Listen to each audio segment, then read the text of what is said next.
C'est des panneaux solaires qui vont être implantés au-dessus des cultures. On va les orienter en fonction des heures de la journée, en fonction des saisons, en fonction des besoins de la plante pour produire un certain nombre de services. Et ces services, c'est la protection contre les aléas climatiques.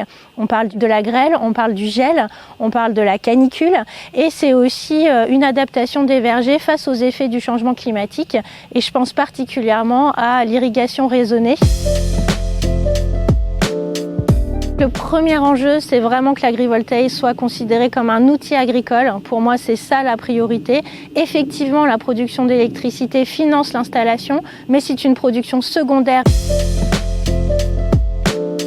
Cette innovation, il faut pouvoir la tester sur tous les territoires, pouvoir convaincre, pouvoir produire des résultats.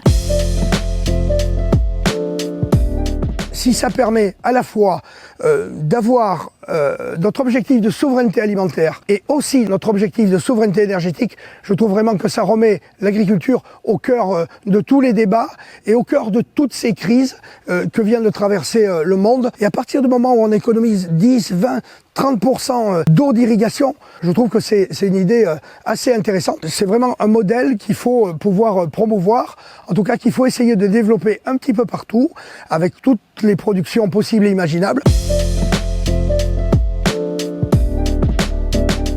Il faut vraiment qu'on prenne l'habitude d'avoir une capacité à dire oui pour les choses. Et sincèrement, si on peut avoir un volet qui permette à ce que les expérimentations se fassent plus vite, je pense qu'il ne faut pas s'en priver.